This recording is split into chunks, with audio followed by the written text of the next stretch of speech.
On a plusieurs missions au sein de la CEAC. Tout d'abord, la première mission, c'est d'opérationnaliser la loi Startup Act en mettant en place un cadre incitatif permettant le développement et l'émergence des startups au Sénégal. Donc, on a plusieurs volets, plusieurs actions à mettre en place et très rapidement pour permettre d'opérationnaliser la loi. On a aussi comme rôle de promouvoir la start-up sénégalaise en mettant en place des actions de communication, de mise en avant des startups, de vulgariser les actions des startups sénégalaises pour qu'elles puissent émerger et puissent être connues et reconnues. On a aussi comme mission d'accompagner, de financer et toujours dans le cadre de la promotion, d'offrir vraiment ce cadre, c'est vraiment un cadre incitatif qui va permettre le développement et l'émergence de ces startups. La loi a été promulguée en janvier 2020, que le décret d'application est sorti en décembre 2021 et depuis décembre 2021, on attendait, donc je pense que l'écosystème attendait avec hâte la nomination donc du président qui a été nommé également. Donc, c'est Monsieur Ousseynou Dieng, qui est le directeur de la communication du ministère, et moi-même, en tant que secrétaire exécutif. Et nous, on a vraiment aujourd'hui comme mission première, c'est d'aller vite et de pouvoir offrir à l'écosystème le cadre incitatif dont ils ont besoin pour pouvoir émerger.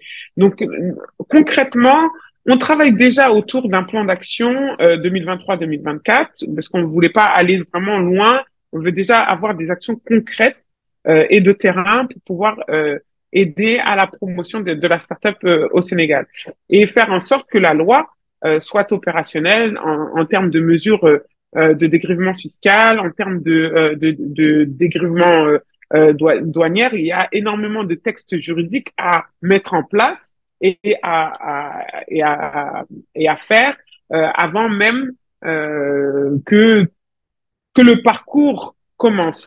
Bon, nous, sur notre plan d'action, on va vraiment, pour pouvoir aller vite et être opérationnel vite, on a vraiment décidé de mettre toutes les actions en démarrage, en ayant une CEAC vraiment forte et solide et en s'appuyant sur les expériences des uns des autres pour pouvoir aller très vite.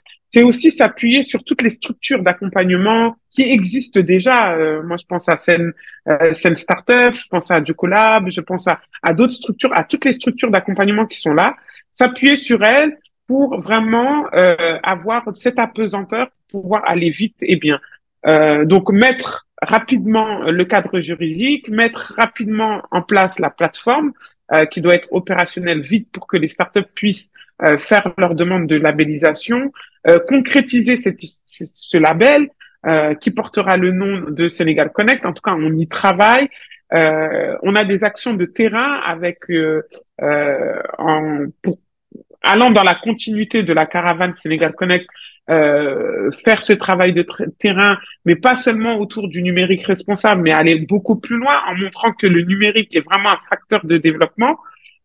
S'appuyer sur les startups qui sont à Dakar, mais aussi les futurs start-upers qui sont dans les universités, les établissements.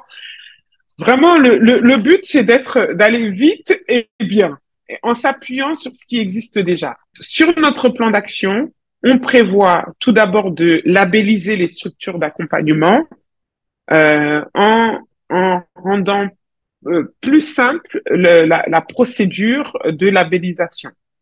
Pour que les structures d'accompagnement, à partir du moment où une structure accompagne 3 voire 4 startups et qu'il y a un suivi derrière, le label pourra être octroyé. Deuxièmement, toujours sur notre plan d'action, on prévoit d'ici décembre de labelliser minimum 50 startups.